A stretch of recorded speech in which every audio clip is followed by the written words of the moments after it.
안녕하세요, 구독자 여러분. 구독과 좋아요는 채널 운영에 큰 힘이 됩니다. 안녕하세요. 저는 부산에서 거주 중인 46살 남성입니다. 중학생 된 딸아이를 키우고 있고 2년 전 이혼을 경험했어요. 현재 성형외과 전문의로 근무하고 있고 이혼하면서 노모를 모시고 함께 살고 있습니다. 사춘기에 접어든 딸아이에게 이혼이라는 아픔을 안겨 미안하지만 딸아이는 되려 저를 걱정해 준답니다. 노모는 고향인 순창에서 평생을 살다 태풍 피해로 고향에서의 삶을 정리하고 부산으로 넘어오셨어요. 함께 살게 되기까지 정말 험난한 과정이 있었는데 그게 바로 아내와의 이혼이었습니다. 서울이 고향인 아내는 부유한 환경에서 곱게 자란 깍쟁이 스타일이었어요. 평생 고생이라는 건 안 해본 것처럼 말 그대로 공주님 스타일이었습니다.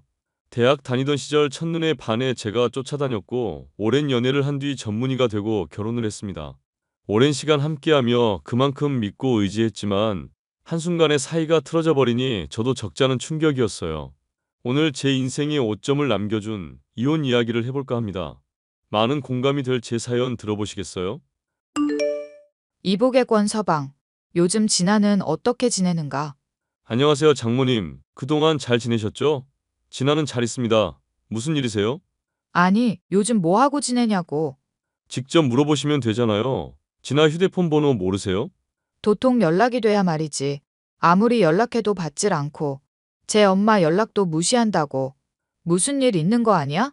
아, 아이가 사춘기라 생각할 것도 많고 요즘은 공부에 집중한다고 아침부터 밤늦게까지 독서실에 있어요. 그래도 그렇지. 어떻게 제 엄마 연락을 씹어? 나는 그렇다 쳐도 적어도 엄마 연락은 받아야지. 자네가 교육 좀 시키게. 아이가 연락할 때 되면 다 하겠죠. 공부에 집중한다고 안 하는 것 같은데 조금 참고 기다리시죠. 설마, 자네가 연락 못하게 막는 건 아니지? 추워도 그럴 생각 없어요. 제가 뭐하러 천륜지간을 끊습니까?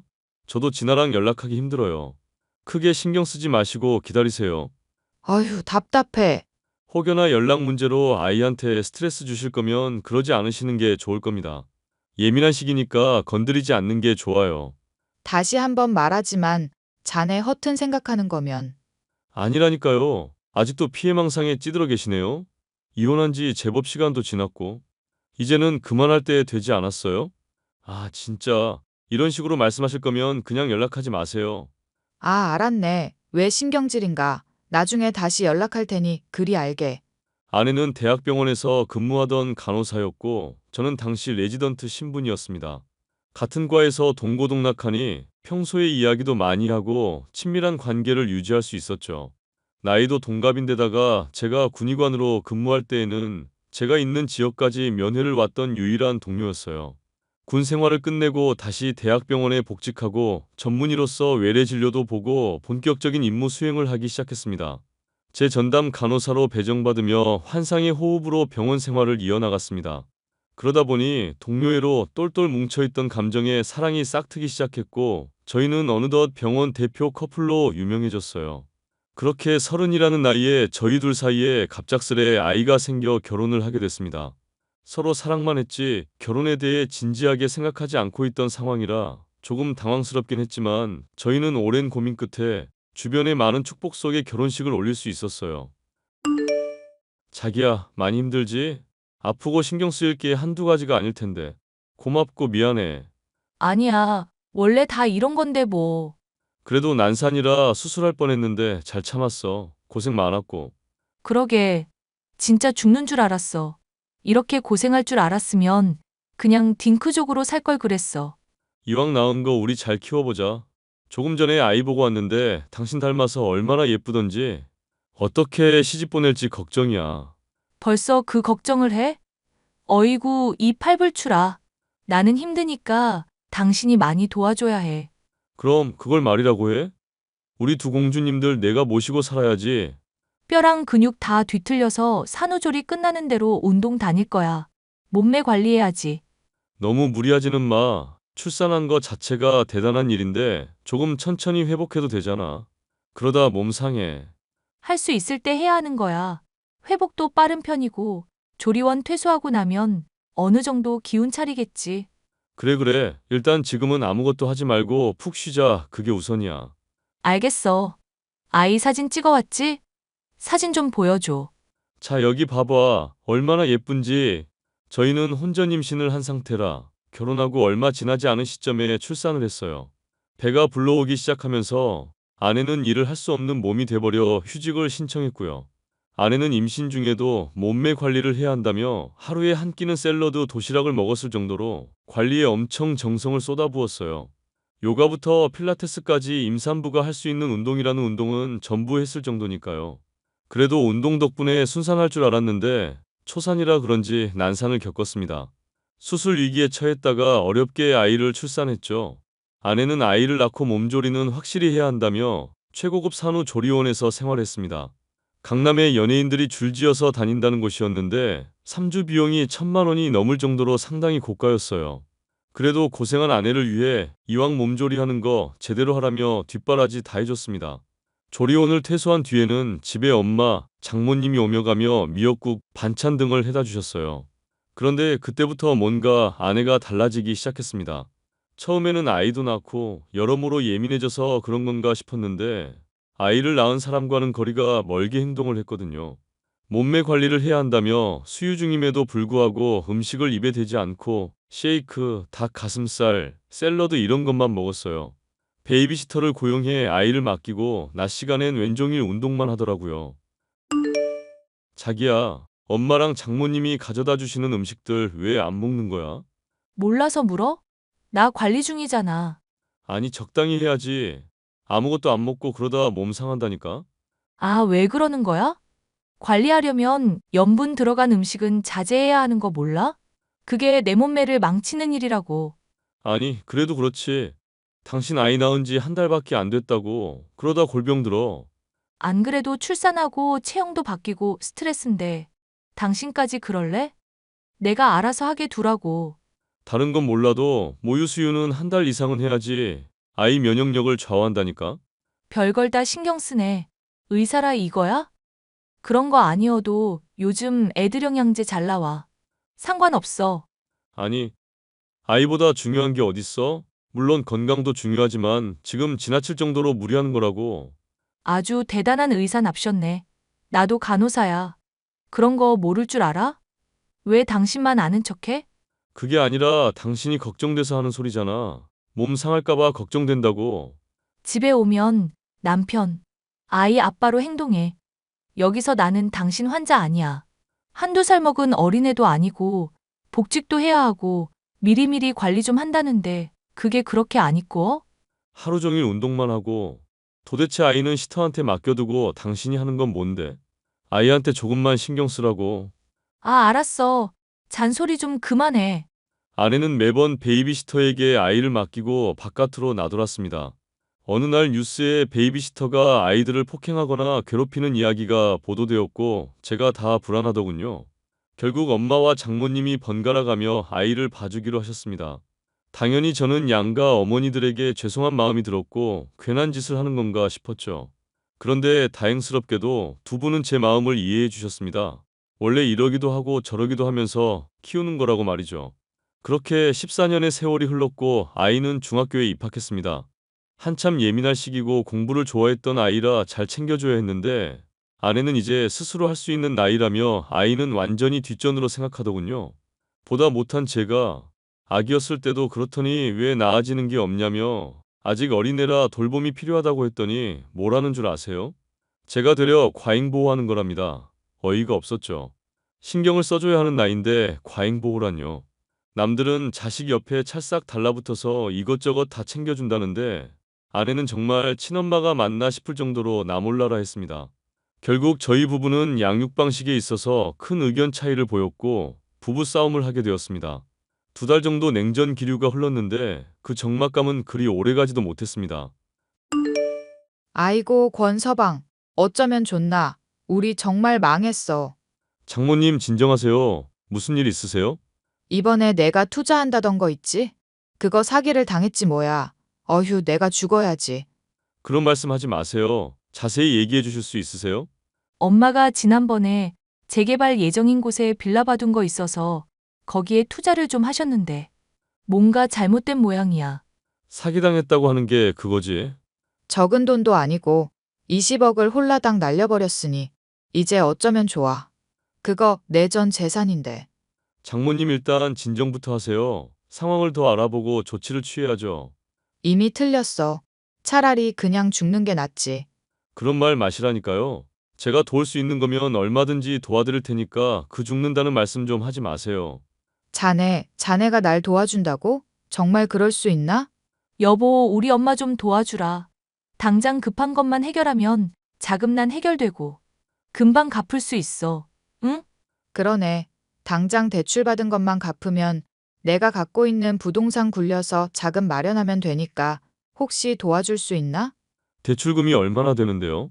대출은 10억 정도야. 도와주면 내가 이자까지 쳐서 갚아주겠네.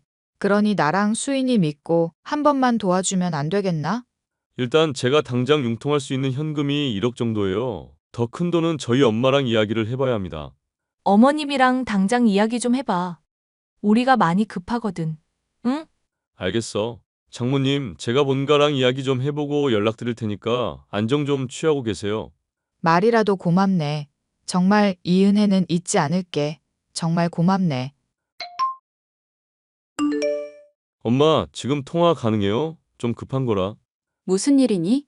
아니, 조금 전에 처가댁 연락받았는데 상황이 조금 심각한 모양이야. 지난번에 부동산 투자한다시는 게 잘못됐는지. 그게 정말이야? 한두 푼도 아닐 텐데 피해가 크시대? 그래서 말인데, 나한테 도움을 요청하시더라고. 내가 지금 가진 돈이 1억 조금 넘는데 10억 정도 자금이 필요하신가 봐. 그렇게나 많이? 땅을 정리하고 있긴 한데 당장은 어려워. 도와드릴 순 있는데 시간이 좀 걸릴 텐데. 그래도 되는 대로 도와드려야지 뭐. 죽겠다 소리까지 하시고 지금 상황이 많이 안 좋거든. 어떡한다니? 땅 처리가 빨리 끝나면 가능은 한데. 그리고 확실한 거냐? 뭐가요? 이렇게 큰 돈 빌려주는 것도 처음이긴 한데 원래 돈 거래는 가족이라도 철저하게 해야 하는 거 알지? 알죠. 설마 거짓말이라도 하시겠어? 그런 게 아니라 조심해서 나쁠 건 없다는 소리야. 아무튼 상황 보고 알려주렴. 이 엄마도 땅 정리되는 거 좀 앞당길 수 없냐고 물어볼게. 고마워요, 엄마. 부탁드릴게요. 며칠의 시간이 흐르고 본가에서 8억, 제가 1억 정도를 보태드렸고 급한 불을 끌 수 있게 되었습니다. 다행히 처가댁의 상황은 빠르게 안정되어 갔고 돈이 벌리는 족족 은행 빚을 갚고 이래저래 정신이 없었습니다. 앞으로 2년 정도는 지켜봐야 할 것 같았어요. 그러던 와중에 엄마가 갑자기 쓰러졌다는 연락을 받고 급히 고향으로 갔습니다. 다행히 과로로 인한 빈혈이었고 몸에 큰 문제는 없었죠. 워낙 고령인데다 걱정이 이만저만 아니었는데 10년 감수했다는 심정이 이런 건가 싶더라고요. 여름이 오고 심한 장마가 시작되던 시기에 제 인생에도 검은 먹구름이 들이우기 시작했습니다.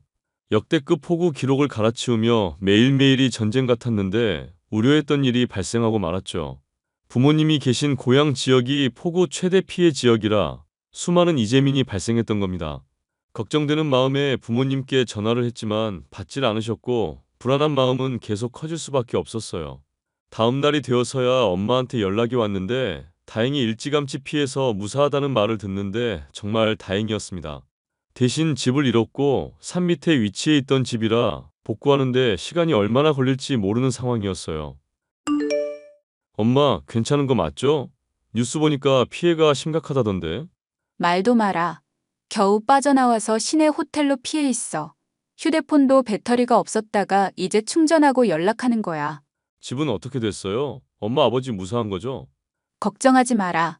일찌감치 피해서 다친 데도 없고 호텔 사장이 배려해줘서 이재민들 대부분이 여기 와 있어. 집은요? 산사태 나서 다 무너졌지 뭐. 오갈 곳 없어서 여기로 온 건데 집 복구시킬 때까지 다른 곳에서 지내야 할 것 같다. 다행이에요. 안 다친 것만으로도. 얼마나 걱정했다고요? 사람 그렇게 쉽게 안 죽는다. 다행히 재산 정리도 다 해놔서 피해본 것도 없어. 집 사라진 것 말고는. 집 복구하는 건 어떻게 된대요? 지자체에서 해결해 주는 건가? 그러면 늦어지겠지. 어차피 복구한다고 해도 잔해물 치우고 다시 다 지어야 할 판이야. 완전히 무너졌으니까. 그럼 최소 3, 4개월인데 어디서 지내려고요? 글쎄다. 알아봐야지. 호텔에 장기 투숙을 하던지 아니면 원룸이라도 알아보던지. 엄마, 그러지 말고 이왕 이렇게 된 거 우리 집으로 오시는 건 어때요? 에이, 며느리도 있고 진아도 공부하느라 바쁜데 우리가 거기 가서 뭐 한다니. 제가 집사람한테 물어볼게요. 너무 걱정 마세요. 여보, 지금 뭐해? 운동 끝나고 커피 한잔하고 있어. 무슨 일인데? 아니, 이번에 태풍 심했잖아. 우리 집 정말 날아갔거든. 우리 집에서 엄마 좀 모셔야겠어. 좋지. 당장 오시라고 해. 대신에 숙박비는 하루에 식비 포함해서 30만 원이니까 전해드려. 응? 지금 그게 무슨 소리야? 엄마한테 숙박비라도 받으라 이거야? 그럼 안 받아? 한 사람도 아니고 두 명인데 아무 조건 없이 같이 살 순 없지. 하다못해 관리비라도 내주시던가 그래야지. 좀 그렇다. 살갑게 하는 건 바라지도 않았지만 그래도 그런 태도는 좀 아니지 않아? 뭐가 어때서? 어차피 돌아가시면 재산 다 당신한테 물려줄 거잖아. 그거 조금씩 준다고 생각하면 되지. 여보, 지금 그게 무슨 말이야? 지금 나랑 말장난해? 아니? 장난하는 거 아닌데? 집에 오시는 건 상관없어. 대신에 돈 줘야 모실 거야. 도대체 왜 이러는 거야? 무슨 원한이라도 있어? 원한은 없지. 그리고 그렇게 돈이 많으시면서 고작 9억 빌려주시는 게 말이 돼? 고작 9억이라니. 9억이면 웬만한 집 한 채 값이야. 솔직히 지난번에 당신 어머니랑 통화하는 거 들었어. 땅 정리하고 있고 재산 정리도 했다며. 그럼 현금 융통 더 많이 했을 텐데. 우리 못 믿어워서 이것만 주신 거잖아. 그건 또 무슨 소리야? 됐거든? 오시든지 말든지 알아서 하시라고 해. 만약에 더 도와주셨으면 빚 한 번에 다 갚고 우리도 상황이 나아졌을 거야. 근데 우리 못 믿어서 그렇게 된 거잖아. 당신 왜 이렇게 삐딱선이야? 안 빌려줬을 거면 내가 이야기 꺼냈을 때부터 거절하셨을 거야. 그리고 엄마가 오해하라고 하신 말 아니잖아. 몰라. 이미 기분 상했으니까 더 이상 왈가왈부하지 마. 모시고 싶으면 모셔. 나는 친정에 가 있을 테니까. 당신 정말 이럴 거야? 왜 혼자 오해하고 혼자 그딴 식으로 행동하는데? 저기요. 양심에 손을 얹고 생각해 보세요. 아무튼 내 계좌 알려드려. 이 정신 나간 년아. 당장 짐 싸서 태풍 속으로 꺼져버려. 당신 진심도 모르고 지금까지 살아왔네. 엄마가 돈 빌려주고 나서 고맙다는 말 한마디라도 했니? 최소한의 양심이라는 게 있으면 적어도 고맙다는 말은 했어야지. 당신 말대로 더 이상 이야기하지 않을게. 가 있든 말든 알아서 해. 내일 바로 엄마 모셔올 거야. 그렇게 아내는 짐을 꾸려 친정으로 가버렸고 저는 부모님을 모시고 올라와 살게 되었습니다. 딸아이가 불편할까 걱정했는데 다행히 부모님을 좋아해서 원래 같이 살았던 것 마냥 친밀하게 지내더라고요. 와이프는 연락 한 통 없이 처가살이를 시작했습니다. 얼마 뒤 딸아이가 조심스레 할 말이 있다며 지금 아니면 못할 것 같다며 저를 찾아왔더라고요. 학교 끝나고 병원까지 직접 찾아온 걸 보니 뭔가 심각한 말을 하고 싶었나 보다 싶어서 대화를 나누기 시작했어요. 무슨 일인지 이야기를 들어보니 와이프가 과외 선생님이랑 바람을 피우는 것 같고 그동안 자신을 학대해왔다는 사실을 고백하더라고요. 그러면서 증거물이라면서 녹음기와 휴대폰 동영상을 보여주는데 어떻게 부모가 자식한테 이러나 싶을 정도로 심했습니다. 딸아이는 자신이 공부라도 잘하면 건드리지 않을까봐 미친 듯이 학업에 매달렸던 거고요. 바람 피우는 증거는 딱히 없어서 딸아이와 짜고 증거 수집을 하기로 했습니다. 과외 선생이 방문하는 날 딸아이가 휴대폰을 몰래 봐서 메시지나 사진을 뒤져 증거를 찾아냈고 제 휴대폰으로 보내줬어요. 적나라한 증거를 가지고 이혼 소송을 해야 하나 고민을 하는데 딸아이가 용기를 주더라고요. 자신은 괜찮다며 잘못된 건 바로잡고 자신도 고통의 굴레에서 벗어나고 싶다고 하는 말을 듣고는 이혼을 결심했습니다. 아내와 바깥에서 이야기하기 위해 주차장에 내려가는데 제 눈으로 불륜 현장을 목격하게 됐습니다. 지금 이게 뭐 하는 짓이야? 애한테 부끄럽지도 않아? 어차피 이혼 생각하고 있었어. 그래, 나 남자친구 있어. 당신은 뭐가 그렇게 당당해? 뭐 대단한 사랑이라도 하는 줄 아나 봐. 그래봤자 젊은 남자랑 바람난 불륜녀야. 애초에 가족이라는 말로 저울질하던 게 누군데 그래? 당신네 집안은 이제 치가 떨려. 내가 왜 불륜을 저질렀는데? 이게 다 당신 때문이라고. 그게 왜 내 탓이지? 당신한테 관심을 안 줘서? 내가 너한테 죽을 죄라도 지었니? 너는 뭐가 잘났는데? 나 잘난 거 없지? 핑계 대지 마. 넌 그저 집안일에 관심도 없고 가족이라는 거에 의미 부여 안 하잖아. 뭐라고? 내가 아무것도 한 게 없다는 것처럼 들린다? 그럼 없지. 당신이 엄마로서 뭘 했는데? 나야 그렇다 치는데. 당신 맨날 운동하러 다닐 동안 진아는 혼자 방치되고. 솔직히 아기 때도 그렇고 지금까지 당신이 한 게 뭐가 있는데? 또 그 이야기야? 너는 나한테 이것저것 따지면 안 돼. 자식도 학대하는 년이 우리 집안이 어떻다 운운하는 건 말이 안 되는 일이야. 이혼 소송 걸 거야. 앞으로 보는 일은 없게 하자. 뭐?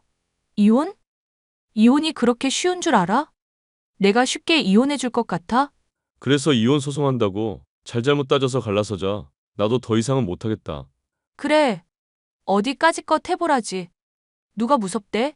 저는 곧바로 변호사를 선임해 모든 증거를 가지고 이혼 소송을 걸었습니다.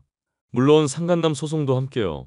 더불어 엄마가 처가댁에 보태준 사업자금 돌려달라는 청구 소송도 걸어버림과 동시에 딸아이와 제가 입은 정신적 피해 보상도 해달라 했습니다.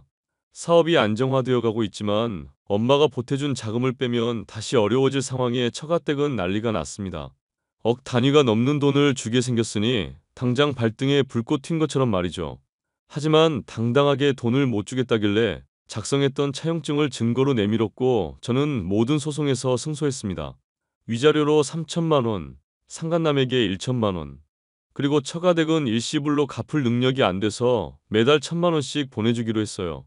이혼을 해도 몇 년을 얽혀야 한다는 게 찝찝했습니다. 면접 교섭권 때문에 한 달에 한 번은 강제적으로 만나야 했고 주기적으로 연락을 해줘야 했거든요. 딸아이는 이혼과 자신의 인생은 별개라며 제 선택을 존중한다고 하더군요. 그러면서 와이프는 한 달에 한 번만 만날 거라고 했습니다. 면접 교섭권이 아니더라도 최소한의 도리를 해야 한다면서요. 어른보다 가끔은 아이들의 시선이 더 정확할 때도 있는가 봅니다. 여보, 내가 잘못했어. 제발 한 번만 봐주라. 응? 당신도 이혼에 동의했고 이혼 판결도 남마당에 무슨 용서야? 뒤늦게야 깨달았어. 그동안 내가 너무 이기적이었다는 걸. 그걸 이제야 알았단 말이야. 그동안 우리가 받았던 상처는 어떻게 책임질 건데? 뭐? 그냥 한 번만 눈 감아주면 안 돼? 당신 원래 이렇게 야박한 사람이었어? 잘 아는 것 같아서 다행이네. 나 의외로 야박하거든. 더군다나 당신이랑 살면서 상처받았던 진아 생각하면 더 가슴이 아파. 나는 네가 방금 말했지? 네가 너무 이기적이었다고. 너 진아 태어나서 엄마 노릇 제대로 한 적 없어. 뭐 하나 세심하게 챙겨주기로 했냐? 다 엄마나 장모님이 해줬지. 나도 내 인생이라는 게 있는 거잖아. 왜 나한테만 그래? 나는 내 인생 없어서 너랑 진아 책임지면서 힘들게 일하냐? 길게 말할 거 없어. 다 끝난 마당에 서로 목소리 높이지 말자. 너도 나도 서로 끝이야. 나 진아 엄마야. 어떻게 나한테 이렇게 매몰차? 그만하자. 앞으로 연락할 일이 있겠냐마는 돈 또박또박 입금하고 한 달에 한 번 진아 만나는 거 약속 어기지 말고 잘 만나. 그마저도 어기면 당신은 진짜 끝이야. 여보. 그렇게 모든 일이 마무리되고 부모님은 저희와 아이 함께 살기로 했어요. 제가 병원에 밤낮 없이 근무해야 해서 부모님이 딸아이를 돌봐주시기로 하고 조금씩 취미생활도 즐기기로 하셨습니다. 피해 복구한다고 해도 태풍 오면 도루묵일 거라고 이참에 편안하게 노년을 보내고 싶으시다고 하더군요. 고향 땅을 모두 정리해 현금화시켰고 은행에 예금으로 맡겨두었습니다. 대학병원에서 근무하던 저는 과감히 사표를 던지고 부산에 개인 병원을 오픈했습니다. 수많은 이벤트를 진행한 덕분에 자연스레 홍보가 되어 많은 사람들이 찾아오고 있어요. 제 병원은 승승장구하고 있고 3년 뒤에는 확장 이전을 하는 걸 목표로 하고 있습니다. 딸아이도 제 뒤를 이어 의사가 되겠다며 열심히 공부 중에 있고요. 제 사연은 여기까지입니다. 여러분이 보시기에 뻔할 수도 있겠지만 저에겐 나름 상처였거든요. 인생에 있어서 평생 반려라 생각했던 사람이 한순간에 아무 사이도 아닌 게 돼버려 허무하기도 하지만 그래도 후회는 안 해요. 지금까지 잘 살아왔듯이 앞으로 더 열심히 살 거거든요. 그럼 제 사연은 여기서 마치겠습니다. 긴 사연 들어주셔서 감사해요.